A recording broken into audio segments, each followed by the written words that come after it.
Somewhere in your house right now, there's a cat waiting by a door. She's waiting for a sound you haven't made yet.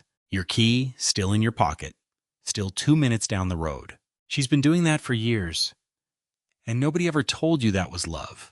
Here's the problem. Cats don't love the way dogs love. A dog announces it. A cat says it in a language that was built for exactly one listener, her mother. And then she quietly hands that language to you. So most of it goes straight past us. Following you looks like clinginess. Biting looks like temper. Staring looks like judgment. So let's go through 10 of them, slowly, one at a time. And stay with me for number 10, because that one only shows up when you're at your worst.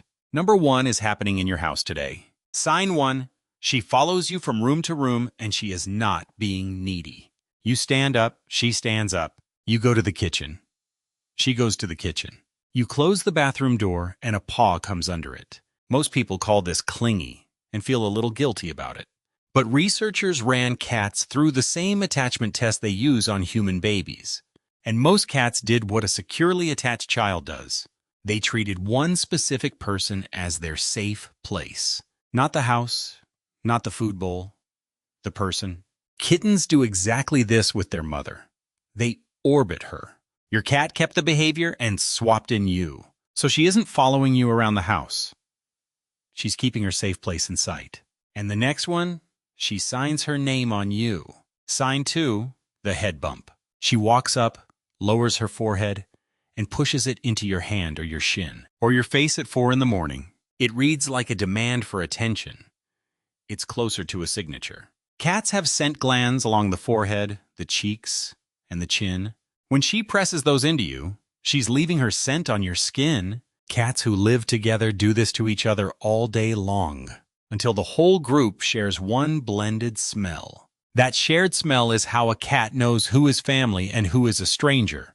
So when she bunts you, she's adding you to the family scent. She is telling every cat instinct she has. This one is mine. This one is safe. Watch what her tail does while she's doing it. That's sign 3. Sign 3, the tail goes straight up and the very tip shivers.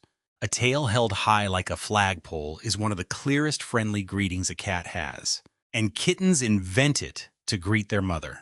When the tip vibrates on top of that, she's not just greeting you, she's excited it's you. One quick correction, because people worry about this. A twitching tail is not automatically anger. If she's twitching, but still leaning back in for more, she's enjoying it and getting a little overstimulated. Read the whole cat, not one part. Those 3 are the easy ones. The next 4 are the ones people get completely backwards.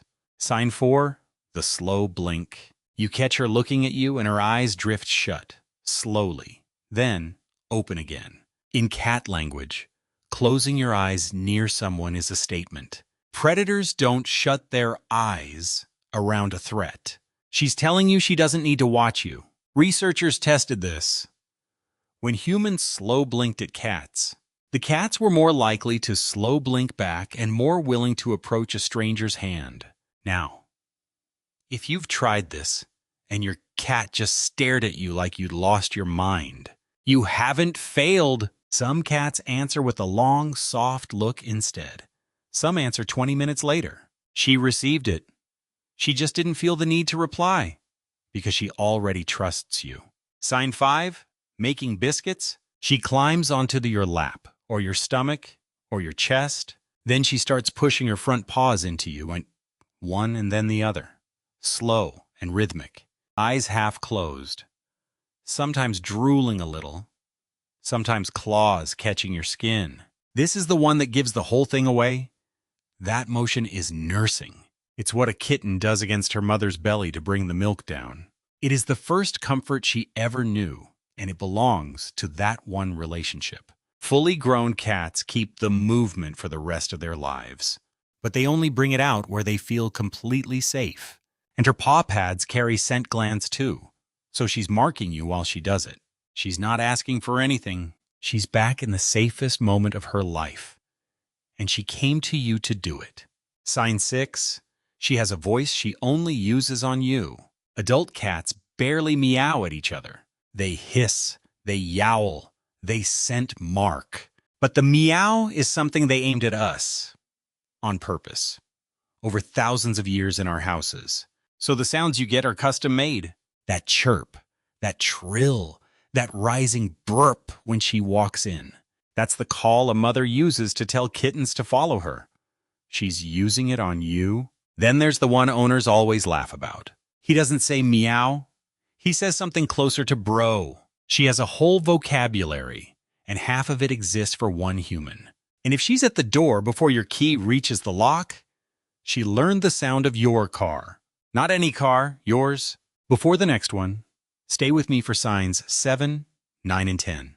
Those are the ones people describe to me years later and say, I wish I'd understood that at the time. Sign 7, she bites you, and then she licks the exact same spot. Owners describe this constantly, usually with the word sorry attached. She bit me, then she licked it, like she's apologizing. She isn't apologizing. And that's the better news. Cats who are bonded groom each other, and real grooming between cats includes small nips. Lick, nibble, lick again. That's not two moods fighting. That's one behavior. And it's the one a mother uses on a kitten. Guests get the polite version. Family gets the whole thing, teeth included. So the bite isn't the failure of affection you thought it was. It's the proof that she stopped treating you like a guest. Sign 8. She rolls over and shows you her belly. That's where everything vital sits, unprotected. And a cat in a strange place will never do it. Rolling over in front of you means her guard is genuinely down. But be careful with what you do next, because this is the most argued about thing in the entire cat world. Some cats want the belly rub and demand it daily. Others will grab your wrist the second you try, and both are normal. The belly is the message. It is not always the invitation. Start with her shoulders and let her tell you the rest. Sign 9, where she chooses to sleep on you. A sleeping cat is a defenseless cat, and she gets to pick the spot. So the spot means something. Against your legs is a company. Curled into your side is trust. On your chest, listening to your heartbeat, or up on the pillow, arranging your head with her paws until you're lying the way she wants. That's the placement a kitten takes with her mother. She picked it out of every safe surface in your home. And one thing I have to say plainly, because it matters more than any of this. If your cat has always slept on you and suddenly stops, that is not her loving you less. Cats hide illness until they can't. A cat who quietly withdraws from her own bed is often a cat who hurts. Please get her seen, which brings us to sign 10. You're having a bad night. You're crying, or you're sick, or you're just sitting on the floor of your kitchen at 11 at night, and she comes over. She doesn't do anything clever. She lies on your chest and she purrs, and the purr sounds different. Lower, steadier, longer than usual. Here's what's underneath that. Cats don't only purr when they're happy. Kittens purr from a few days old, before their eyes open, to tell their mother they're alive and they're here. Cats also purr when they're frightened, injured, and at the very end of their lives, because the purr is how a cat steadies itself. So when she lies on you and purrs while you fall apart, she is doing the only thing her species has ever had for this. She's using her own self-soothing on you. She thinks you are hers to settle. That's the sign almost nobody notices. Because when it happens, you're not looking at the cat. One last thing you can do tonight, and it takes about 10 seconds. When you walk in the door, don't reach for her. Crouch down and hold out one finger at her nose height. And wait. That finger stands in for another cat's nose. She'll come and press her cheek along it. And that's her greeting. Done properly.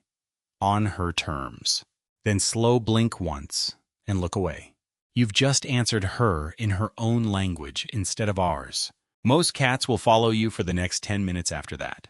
So go back to that cat by the door. She isn't waiting because you're the one with the food. She's waiting because at some point she took the language her mother gave her. The head bumps, the paws, the trill, the purr. She handed all of it to you. Owners tell me that even in a cat's last weeks, when she has nothing left, she'll still lift her head, still bump it into their hand. It's the last thing to go. That's how deep it runs. So tell me in the comments, how many of the 10 does your cat do? And be honest, do you meow back at her? Because I know most of you do. And if she's within reach right now, go put your hand out and let her sign her name on you.